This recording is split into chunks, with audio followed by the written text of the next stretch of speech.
ہمارے گھر کے دروازے پر دستک ہوئی۔ وڈیرا شاہی ہمارے گھر آیا تھا۔ ہم نے اس کا استقبال کیا۔ وہ میرے باپ کی عمر کا تھا۔ بس یہی سوچ کر میں نے وڈیرا شاہی کے سامنے چائے پانی رکھا۔ پھر اس کی نظریں کچھ اور ہی تھیں۔ وہ ابا سے کہنے لگا، مجید، تو مجھے اپنی بیٹی دے دے، بدلے میں جتنی زمینیں چاہے مجھ سے لے لے۔ ابا وڈیرا کی بات سن کر دنگ رہ گئے تھے۔ پہلے تو ابا نے سوچا کہ شاید وہ اپنے بیٹے کے لیے میرا رشتہ مانگ رہا ہے۔ پھر اس کے بیٹے کی عمر بھی 30 سال تھی۔ لیکن ابا اس وقت دنگ رہ گئے جب وڈیرا نے اپنا رشتہ میرے لیے مانگا تھا۔ مجھے بہت حیرت ہوئی تھی اور ابا تو جیسے زمین پر ساکت ہو کر رہ گئے۔ وڈیرا شاہی، آپ یہ کیسی باتیں کر رہے ہیں؟ آپ خود بیٹیوں والے ہیں۔ میری بیٹی پھول سی ہے، اس کی تو عمر بھی ابھی 11 سال ہے۔ اس بات پر وڈیرا شاہی ٹھٹھائی سے بولا، تو کوئی بات نہیں، بڑی بھی تو ہوگی۔ اس کے جوان ہونے میں ابھی 5 سال ہی تو باقی ہیں۔ میں اسے پھول کی طرح ہی رکھوں گا، تم فکر نہ کرو۔ ابا وڈیرا شاہی کی بات سن کر غصے میں آ گئے۔ ایک غریب آدمی کا غیرت دکھانا اتنا آسان نہیں ہوتا، پر ابا نے پھر بھی اس کے سامنے غیرت کا مظاہرہ کیا اور بولے، میں اپنی بیٹی تجھ بوڑھے کو نہیں دینا چاہتا، تجھے شرم نہیں آتی؟ ہوس کے پجاری لوگوں کی بیٹیوں پر غلط نظر رکھتے ہوئے تم نے 3 شادیاں کی ہیں، پر ابھی بھی تیرا دل نہیں بھرا۔ میری معصوم بچی میں تم نے کیا دیکھ لیا کہ تم اس کے پیچھے پڑ گئے ہو؟ خدا کے لیے میرے گھر سے چلے جاؤ۔ یہ سن کر وڈیرا شاہی بھی غصے میں آ گیا۔ بولا، تم نے دلاور سے پنگا لے کر اچھا نہیں کیا۔ میں تمہیں ایسا سبق سکھاؤں گا کہ تم یاد رکھو گے۔ پہلے میں تمہاری بیٹی عزت سے مانگ رہا تھا، پر اب میں اسے زبردستی لے کر جاؤں گا۔ یہ سن کر ابا کو بہت برا لگا تھا۔ وہ ڈر بھی گئے تھے۔ اپنی بیوی اور بیٹی کے سامنے اس شخص کو تو کچھ نہیں کہا تھا، لیکن میں جان گئی تھی کہ ابا کو یہ سب اچھا نہیں لگا۔ ابا ڈر بھی گئے تھے اور اماں کو بھی محتاط رہنے کا کہہ رہے تھے۔ اس کے بعد قریباً 1 مہینے تک وڈیرا شاہی دھمکیاں دیتا رہا۔ کہتا رہا کہ اپنی بیٹی مجھے دے دو ورنہ اچھا نہیں ہوگا۔ ابا ہر بار انکار کرتے رہے، پر اب ابا گہری سوچوں میں گم رہتے۔ 2 دن گاؤں سے باہر جاتے اور نہ جانے کس سے ملتے جلتے تھے۔ یہ بات میری سمجھ میں نہیں آتی تھی۔ رات کو جب ابا ہمارے گھر آتے، اماں کو ہمیشہ امید دلاتے اور کہتے، وڈیرا کی مہلت ختم ہونے سے پہلے ہی میں کچھ ایسا کروں گا کہ ہماری بیٹی ہمیشہ کے لیے محفوظ ہو جائے گی۔ پر میں نہیں جانتی تھی کہ ابا میرے لیے کیا کرنے والے ہیں۔ میں تو بس کبوتر کی طرح آنکھیں بند کیے بلی کے جانے کا انتظار کر رہی تھی۔ تبھی اس رات یہ واقعہ ہو گیا اور پھر مجھے وہ نقاب پوش آ کر چارپائی پر اٹھا کر میرے گھر سے لے گئے۔ میں خاموش تھی، جانتی تھی کہ ابا میرے لیے کچھ غلط نہیں سوچ سکتے۔ ماں باپ ہمیشہ اولاد کی بھلائی ہی سوچتے ہیں، وہ کبھی بھی اپنے فائدے کے خاطر اپنی اولاد کو نقصان نہیں پہنچاتے۔ بس میں اسی بات پر مطمئن تھی، پر وہ آدمی مجھے الٹے سیدھے راستوں سے گھماتے نہ جانے کہاں لے جا رہے تھے۔ میرا نازک جسم چارپائی پر جھٹکے کھا رہا تھا، کیونکہ پتھریلے راستوں سے گزرتے ہوئے چارپائی کو بھی جھٹکے لگ رہے تھے۔ میں سوچ رہی تھی کہ آخر ابا نے مجھے ان لوگوں کے ساتھ بھروسے پر اتنی دور کہاں بھیج دیا ہے۔ تبھی یہ لوگ ایک دوسرے سے باتیں کرتے ہوئے کہنے لگے، ہم بہت تھک گئے ہیں، ایسا کرتے ہیں یہاں تھوڑی دیر آرام کر لیتے ہیں۔ ایک آدمی غصے سے چیخ کر باقی لوگوں پر بولا، تم ہوش میں تو ہو؟ ہم نے بڑے صاحب کی امانت اٹھا رکھی ہے، ہم یہاں کیسے بیٹھ سکتے ہیں؟ 2 آدمیوں نے چارپائی کو نیچے زمین پر رکھتے ہوئے کہا، ارے منی، تم پریشان نہ ہو، اسے کچھ نہیں ہوگا۔ میں نہیں سمجھ پائی تھی کہ یہ لوگ مجھے اتنی محبت اور احترام سے کیوں لے جا رہے ہیں۔ کیا واقعی ابا نے میرے لیے کچھ اچھا سوچا ہوگا؟ یہ سوچیں میرے ذہن میں مسلسل چکر کاٹ رہی تھیں۔ ان لوگوں نے دریا کے کنارے چارپائی رکھی، میں بھی اٹھ کر بیٹھ گئی تھی۔ اب مجھے یہ سب بالکل بھی برے یا غیر محفوظ نہیں لگ رہے تھے۔ ظاہر ہے میرے ابا نے مجھے ان کے ساتھ بھیجا تھا، کوئی تو حکمت ہوگی۔ ان آدمیوں میں سے 2 نقاب پوش میرے ساتھ رہے اور باقی دریا پر چلے گئے۔ شاید یہ لوگ ہاتھ منہ دھونے گئے تھے۔ پھر میں نے دیکھا یہ لوگ دریا کے کنارے موجود ریت پر نماز پڑھ رہے تھے۔ مجھے پکا یقین ہو گیا کہ نماز پڑھنے والے لوگ برے نہیں ہو سکتے، پر میں کیا جانتی تھی کہ میری زندگی میں آگے کیا لکھا ہے، کتنا غم اور کتنا درد لکھا ہے۔ تھوڑی دیر کے بعد یہ لوگ فارغ ہو کر آئے اور کہنے لگے، اگر تم یہاں پر پریشان نہیں ہو رہی تو ہم ایک مچھلی پکڑ کر اس کا شکار کر کے پکاتے ہیں، تم کھاؤ گی؟ میں نے نفی میں سر ہلا دیا۔ اگرچہ یہ لوگ میرے ساتھ بہت اچھے تھے، پر پھر بھی میں کسی قسم کا خطرہ مول نہیں لینا چاہتی تھی۔ دوسرے آدمی نے پہلے کو اشارہ کیا اور بولا، دیکھا، ویسے تو اس خاندان کی اتنی تعریفیں نہیں ہوتی، یہ لوگ بہت خوددار ہیں۔ میں نے ان کی باتیں نہیں سمجھی تھیں۔ بہرحال قریباً 10 منٹ کے بعد وہ چارپائی دوبارہ چل پڑی۔ میں بھی پہلے کی طرح آرام سے لیٹ گئی۔ اب تو مجھے عادت ہو گئی تھی۔ یہ لوگ دریا کا پل پار کرنے لگے تو میرا دل زور زور سے دھڑکنے لگا تھا۔ میں نے چارپائی کو مضبوطی سے پکڑ رکھا تھا۔ لگتا تھا جیسے میں ابھی یہاں سے نیچے گر جاؤں گی۔ دریا پار کر کے جیسے ہی یہ لوگ دوسرے سبز جھار پر آئے، میں نے پیچھے مڑ کر دیکھا۔ میرا گاؤں بہت دور رہ گیا تھا۔ چاندنی کی تیز روشنی میں گاؤں سارا نظر آ رہا تھا۔ میری آنکھوں سے بے اختیار آنسو گرنے لگے۔ اندھیری رات میں مجھے بہت ڈر بھی لگ رہا تھا۔ تبھی ایک بڑی عمر رسیدہ عورت بھی آ گئی، جو قریباً عمر میں 40-50 سال کی لگتی تھی۔ اس نے مجھے دیکھا تو بولی، آ گئی ہو بیٹی، مبارک ہو، تمہارے قدم اس حویلی میں بہت زیادہ مبارک ثابت ہوں گے۔ میں تمہارے والد کو جانتی ہوں، بڑے ہی شریف اور نیک انسان ہیں۔ یہ کہہ کر اس عورت نے مجھے ہاتھ سے پکڑا اور اندر ایک کمرے میں لے گئی۔ میں نے دیکھا کہ اس کمرے میں 2 بڑے بڑے پردے لگے ہوئے تھے۔ پردے کی ایک طرف مجھے بٹھایا گیا، جبکہ دوسری طرف جانے کون تھا یہ میں نہیں جانتی۔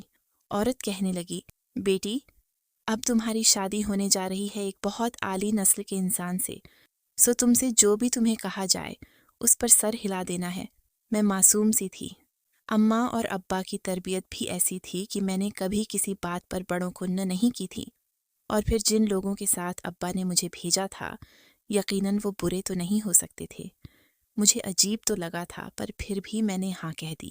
میں نے کہا، ٹھیک ہے، جیسا آپ کہیں گی میں ویسا ہی کروں گی، اور میری آنکھوں سے آنسو نکلنے لگے۔ 11 سال کی عمر میں میری شادی کی جا رہی تھی۔ ظاہر ہے مجھے عجیب بھی لگنا تھا، برا بھی، اور میں ڈر بھی رہی تھی۔ پھر مجھے پردے کے سامنے بٹھا دیا گیا۔ 5 لاکھ روپے کے عوض میرا نکاح کسی شخص سے پڑھایا گیا۔ پھر میں یہ نہیں جانتی تھی کہ وہ کون ہے، مجھ سے کیا چاہتا ہے، اور کیوں ایک عام جھونپڑی میں رہنے والی لڑکی سے اس شاندار حویلی میں نکاح کرنا چاہتا ہے۔ میرا نکاح کر دیا گیا، اور پھر وہی عورت مجھے اٹھا کر دوسرے کمرے میں لے گئی۔ وہاں پر میرے ابا بیٹھے ہوئے تھے۔ کہنے لگی، چلو، تمہارے ابا تم سے ملنے آئے ہیں، وہ تم سے ملیں گے تو انہیں اچھا لگے گا اور تمہیں کچھ بتانا بھی چاہتے ہیں۔ میں نے کہا، ٹھیک ہے۔ میں بہت خوش ہو گئی کہ ابا مجھ سے اتنی دور سے ملنے آئے ہیں۔ میں کب سے انہیں یاد کر رہی تھی۔ میں باہر گئی۔ ابا بڑے سے کمرے میں بیٹھے ہوئے تھے۔ ان کا سر جھکا تھا، پر وہ بہت مطمئن تھے۔ مجھے دیکھتے ہی بولے، آ گئی میری پیاری بیٹی، میں جانتا ہوں کہ میں نے تمہیں بتائے بغیر اتنا بڑا فیصلہ کر لیا، پر اتنا تو معلوم ہے کہ میری بیٹی مجھے شرمندہ نہیں کرے گی۔ تم نے میرا سر فخر سے بلند کر دیا۔ بیٹا، جو میں نے کہا تھا ویسا ہی ہوا۔ تم نے ان لوگوں کے سامنے بدتمیزی نہ کر کے میرے لیے بہت بڑی آسانی کر دی۔ بیٹا، مجھے تم سے اتنی سی عمر میں اتنی توقع نہیں تھی کہ تم میری تربیت کا اتنا مان رکھو گی۔ میں ابا کے پاس بیٹھی تھی۔ ابا مجھے پیار کیے جا رہے تھے۔ کبھی میرے سر پر دلاسا دیتے تو کبھی خوش ہو کر مجھے گلے لگا لیتے۔ میں نے کہا، ابا، یہ کون ہے جن کے ساتھ میری شادی ہوئی ہے؟ ابا بولے، تم جیسی سمجھدار بیٹی کم لوگوں کو ملتی ہے جسے یہ بھی نہیں پتا کہ اس کی شادی کس سے ہوئی ہے۔ ابا بولے، بس بیٹا، تمہاری شادی جس سے ہوئی ہے اس کا نام اعظم ہے، اور وہ واقعی ایک عظیم انسان ہے، تمہیں بہت زیادہ خوش رکھے گا۔ وہ اس حویلی کا واحد مالک ہے۔ ابا کہنے لگے، ابھی مجھے واپس جانا ہوگا۔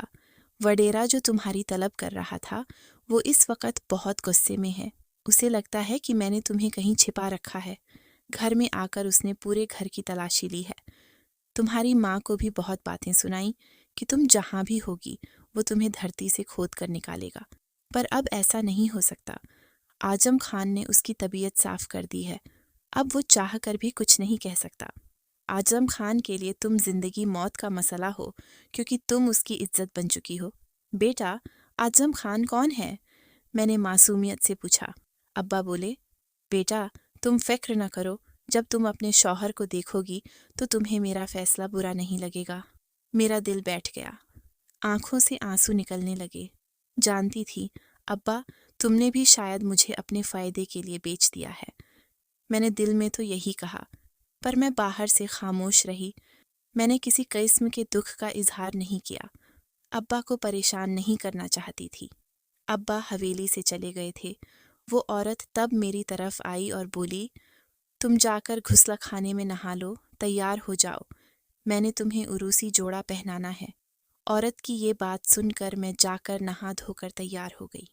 اس نے مجھے لال رنگ کا جوڑا پہنا دیا اور بولی، آج تمہارا شوہر تم سے ملنے آئے گا تو تم نے تیار رہنا ہے۔ میں بھی خوش ہو گئی کہ جس سے میری شادی ہوئی تھی وہ مجھے دیکھ تو لے۔ میں نے اپنے آپ کو خوب سجا سوار لیا تھا۔ پھر میں تھی تو بچی ہی، لیکن مجھ میں وقت سے پہلے عقل آ چکی تھی۔ میں تیار تھی، تبھی پردہ کھلا۔ میرا شوہر جب میرے سامنے آیا تو میں دنگ رہ گئی۔ وہ تو میرے جیسا ہی جوان تھا، اس کی عمر قریباً 20 سال ہوگی، لیکن وہ قریل جوان معلوم ہوتا تھا۔ اسے دیکھ کر میرا دل خوش ہو گیا۔ اعظم آپ کا نام ہے؟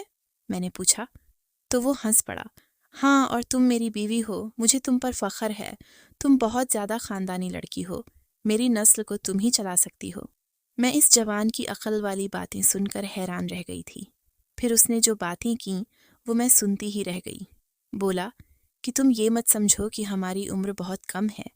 یہ آج کل کے زمانے کے لوگ ہیں جنہوں نے 20-30 سال تک اپنی زندگی ہی شروع نہیں کرنی ہوتی۔